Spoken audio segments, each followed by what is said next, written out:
Hi, this is Scott Garibay, and today I want to talk about Dungeons & Dragons, and I want to talk about the Warforged, and I want to talk about Beyblade. Alright, so I love Dungeons & Dragons so much, and I think one of the reasons why I love Dungeons & Dragons is it's eternally changing. It's the best model for understanding the human experience that's ever been created by the secular world, by far, right? And so, basically, one of the things that really excite me is it never stands still. And it introduces, just absolutely massive hinges in D&D where you put this thing into place and D&D is changed forever and goes off in a new direction. It doesn't just go in a linear line. It takes, it breaks off in a new direction, and it goes in a new direction, and it goes in a new direction, and it's always moving forward. And I feel like one of the things that the design team does is their job is, okay, we understand that Dungeons & Dragons is always going to be move forward. We know it's always going to be modeling the politics, the religion, and the culture of America, and because the whole world pays hyper close attention to America, Dungeons & Dragons will always impact the world. So the design team's job, I think, is to simply allow the momentum that Dungeons & Dragons has naturally from its D&D, from its incredibly engaged, incredibly passionate Dungeons & Dragons community. And what the design team's job is to not let it loop back, right? It can always move forward, and it can always go to a new direction, but you can't let it 180. You can't let it go back to where it was, right? It needs to always be finding new ground and new things to explore in humanity's experience, right? So, and so I think where we're seeing one of the sharpest edges on Dungeons & Dragons, where it has the ability to chop down its greatest obstacles using this thing, is the Warforged, right? The Warforged are from Eberron, Keith Baker's Warforge, which is in, it's been, in Dungeons & Dragons since the early 2000s. And we have 20 years with the Warforge, and we really have a lot of experience with it, and it's extremely exciting. And I think it's one of the most innovative front lines of Dungeons & Dragons. And the reason why is every race we have, we just got an ooze race, right? Who cares? It's just like us, it's humans, right? It's organic, it's soft, it's delicate, right? And it's just like us, right? There's just lots of organic humanoids. They're fun, I love them, right? But it's not like the front line of innovation on Dungeons & Dragons. The front line of innovation on Dungeons & Dragons is the Warforged. And the Warforged are there. They were put there in Dungeons & Dragons, in my humble opinion, from an echo of Gary Gygax's incredibly progressive, innovative spirit, right? And so Keith Baker was trying to match that, in my humble opinion. And what he did was he created something that we can have a discussion on what humans created. I read a story today, and in the New York Times, and they said they're putting human brain cells in a rat. Right? We are creating new life. Right?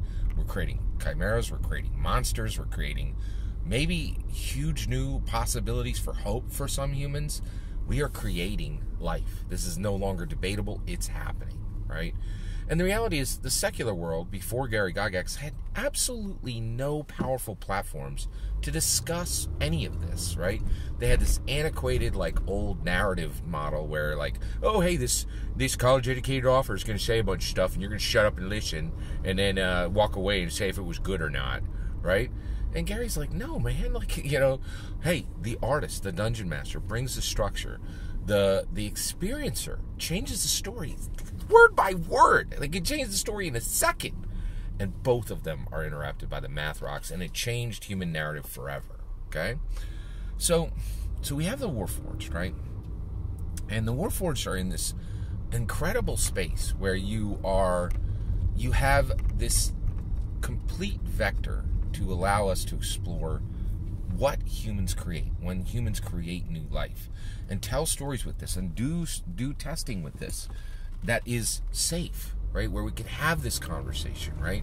Where we have room to really explore with a lot of intelligent people and get answers that the science community is failing to get or failing to communicate. They get it, and then they bobble the communication to the rest of the world. That happens a lot, right? Oh, and we can't trust the government with this stuff. Dungeon masters are going to have to solve every problem on this planet. It's a fact, in my humble opinion. There you go. I know people love that saying. It's so clear, right? So I've been thinking about the Warforged a lot, and then my life happens, and then it changes how I see a Dungeons and Dragons innovation. So recently, I'm so blessed. I have 4 beautiful children, and my youngest son, he's in high school, and he has returned to a passion of his youth. I know it's weird talking about the youth of somebody who's in high school, but he's older now. And when he was in elementary school, he had this huge passion for Beyblade, and he's back in, right? And so why is he back in? YouTubes. the YouTubes.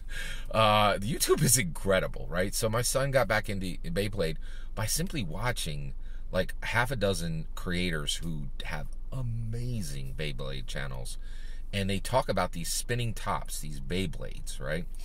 And they do incredible testing on them. They do competitions. They discuss how they're built, and there's this beautiful, wonderful, amazing, awesome community around Beyblade.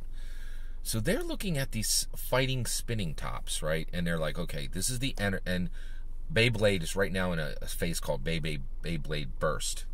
So a spinning top, you have a launcher, you put it into your Beyblade Stadium, you spin your Beyblade in there, your opponent spins their Beyblade in there, and when they right, they can burst apart. It's amazing, right? And when they burst apart, you see all the parts of a Beyblade. You specifically see the energy layer. That's the top layer of the spinning top. The top layer has a GT chip, okay, and it sits in it. It's almost like the heart, right? And then you have the forge disc. That's the weight, okay? And then you have the driver. That's the performance tip on the bottom, right? So there are 4 key parts to these Beyblades, and people who know Beyblades, they talk about this in incredible detail. You would be shocked at the level of detail that people get into when it comes to Beyblade. And they have a lot of knowledge of this, right? And I was thinking, this is how we should be looking at Warforged, right? They're not an organic thing that was born. They are created. They are created, and they have parts, and those parts can be switched out, and they can be made way better, right? And I think the Warforged would be interested in this. Artificers would be interested in this. Everybody, and people who hire Warforged would be highly interested in this, right? Because Warforged can be improved in a way that traditional Dungeons and Dragons races can't be, right? So I'm proposing that way we should start looking at the Warforged is their parts, right? Let's think about their reactor. Let's think about their surface, right? Their skin. The reactor would be kind of like their heart, right? Let's think about their catalysts. Their internal, they're essentially their nerve system or their wiring, right? But it's magical, so it's catalysts is a better term, right? And then last, I think we need to think about their enigma.